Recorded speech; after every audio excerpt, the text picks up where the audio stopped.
اعوذ باللہ من الشیطان الرجیم بسم اللہ الرحمن الرحیم۔ دوستو، بعض لوگوں کا یہ خیال ہے کہ نبی کریم صلی اللہ علیہ وسلم پر جادو کا ہونا منصب نبوت کے خلاف ہے۔ بھلا ایک نبی کے اوپر کس طرح جادو ہو سکتا ہے؟ تو آج کی اس ویڈیو میں ہم مکمل تفصیل بتائیں گے کہ وہ کون شخص تھا جس نے نبی کریم صلی اللہ علیہ وسلم پر جادو کروایا، اس جادو کا حضور اکرم صلی اللہ علیہ وسلم پر کیا اثر ہوا اور آپ نے اس کا کیا علاج کیا۔ اور ویڈیو کے آخر میں ہم آپ کو یہ بھی بتائیں گے کہ نبی کریم صلی اللہ علیہ وسلم پر جادو کا ہونا منصب نبوت کے خلاف ہے یا نہیں۔ تو ویڈیو کو آخر تک ضرور دیکھیے گا۔ صلح حدیبیہ کے بعد جب نبی کریم صلی اللہ علیہ وسلم مدینہ واپس تشریف لائے تو محرم 7 ہجری میں خیبر سے یہودیوں کا ایک وفد مدینہ آیا اور ایک مشہور جادوگر لبیب بن عاصم سے ملا جو انصار کے قبیلے بنو زریق سے تعلق رکھتا تھا۔ ان لوگوں نے اس سے کہا کہ محمد صلی اللہ علیہ وسلم نے ہمارے ساتھ جو کچھ کیا ہے وہ تمہیں معلوم ہے۔ ہم نے ان پر بہت جادو کرنے کی کوشش کی مگر کوئی کامیابی نہیں۔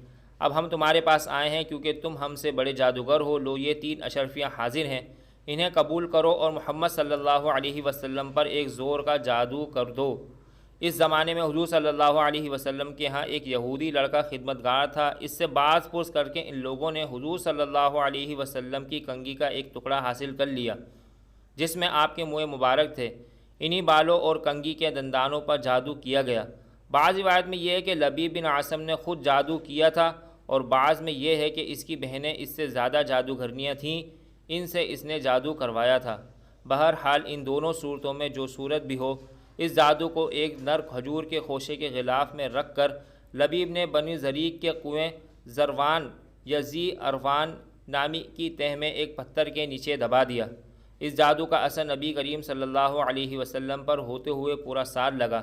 دوسرے 6 ماہ میں کچھ تغیر مزاج محسوس ہونا شروع ہوا۔ آخری 40 دن سخت اور آخری 3 دن زیادہ سخت گزرے، مگر اس کا زیادہ سے زیادہ جو اثر حضور صلی اللہ علیہ وسلم پر ہوا وہ بس یہ تھا کہ آپ گھلتے چلے جا رہے تھے۔ کسی کام کے متعلق خیال فرماتے کہ وہ کر لیا مگر نہیں کیا ہوتا تھا۔ اپنی ازواج کے متعلق خیال فرماتے کہ آپ ان کے پاس گئے ہیں مگر نہیں گئے ہوتے تھے، اور بعض اوقات آپ کو اپنی نظر پر بھی شبہ ہوتا تھا کہ کسی چیز کو دیکھا ہے مگر نہیں دیکھا ہوتا تھا۔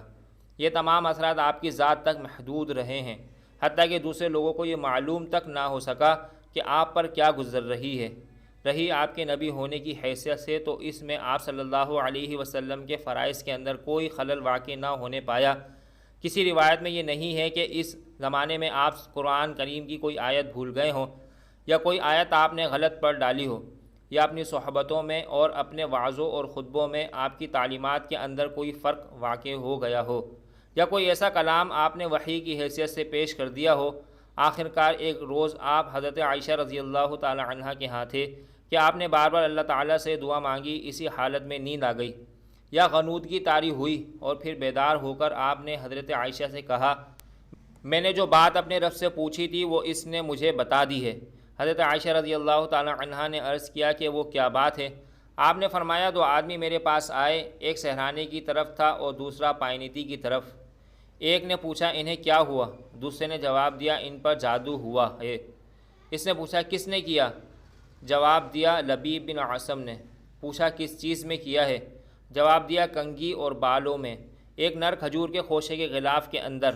پوچھا وہ کہاں ہے؟ جواب دیا بنی زریق کے کنویں ذی اروان کی تہ کے پتھر کے نیچے ہے۔ پوچھا اب اس کے لیے کیا کیا جائے؟ جواب دیا کہ کنویں کا پانی سونت دیا جائے اور پھر پتھر کے نیچے سے اس کو نکالا جائے۔ اس کے بعد نبی کریم صلی اللہ علیہ وسلم نے حضرت علی رضی اللہ تعالی عنہ، حضرت عمار بن یاسر رضی اللہ تعالی عنہ، حضرت زبیر رضی اللہ تعالی عنہ کو بھیجا۔ ان کے ساتھ جبیر بن ایاس الزرقی اور قیس بن محسن الزرقی بھی شامل ہو گئے۔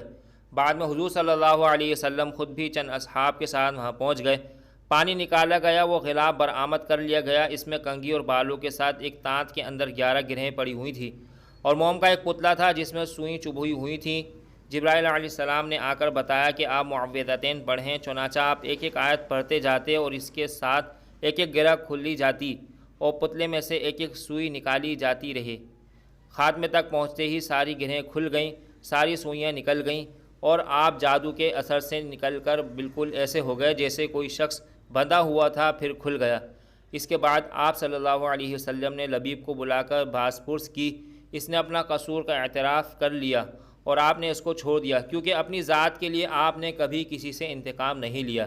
یہی نہیں بلکہ آپ نے اس معاملے کا چرچا کرنے سے بھی یہ کہہ کر انکار کر دیا کہ مجھے اللہ نے شفا دی ہے، اب میں نہیں چاہتا کہ کسی کے خلاف لوگوں کو بھڑکاؤں۔ یہ ہے سارا قصہ اس جادو کا۔ اس میں کوئی چیز ایسی نہیں ہے جو آپ کے منصب نبوت میں قادح ہو۔ ذاتی حیثیت سے اگر آپ کو زخمی کیا جا سکتا تھا جیسا کہ جنگ احد میں ہوا، اگر آپ گھوڑے سے گر کر چوٹ کھا سکتے تھے جیسا کہ احادیث سے ثابت ہے، اگر آپ کو بچھو کاٹ سکتا تھا جیسا کہ کچھ اور احادیث میں وارد ہوا ہے، اور ان میں سے کوئی چیز بھی اس تحفظ کے منافی نہیں ہے جس کا نبی ہونے کی حیثیت سے اللہ نے آپ سے وعدہ کیا تھا، تو آپ اپنی ذاتی حیثیت میں جادو کے اثر سے بیمار بھی ہو سکتے تھے۔ نبی پر جادو کا اثر ہو سکتا ہے، یہ بات تو قرآن مجید سے بھی ثابت ہے، جیسا کہ قرآن مجید میں بیان کیا گیا ہے کہ بابل میں ہاروت اور ماروت سے لوگ ایسا جادو سیکھتے تھے جو شوہر اور بیوی میں جدائی ڈال دے۔ یہ بھی ایک نفسیاتی اثر تھا، اور ظاہر ہے کہ اگر تجربے سے لوگوں کو اس عمل کی کامیابی معلوم نہ ہوتی تو وہ اس کے خریدار نہ بن سکتے تھے۔ بلا شبہ یہ بات اپنی جگہ بالکل درست ہے کہ بندوق کی گولی اور ہوائی جہاز سے گرنے والے بم کی طرح جادو کا مؤثر ہونا بھی اللہ کے اذن کے بغیر ممکن نہیں ہے، مگر جو چیز ہزارہ سال سے انسان کے تجربے اور مشاہدے میں آ رہی ہو، اس کے وجود کو جھٹلا دینا محض ایک ہٹ درمی ہے۔ صدقہ جاریہ کے طور پر ویڈیو کو شیئر کریں۔ مزید اسلامی اور معلوماتی ویڈیوز کے لیے ہمارے چینل کو سبسکرائب کریں تاکہ ہماری آنے والی ہر نئی ویڈیو سب سے پہلے آپ کو مل سکے۔ شکریہ۔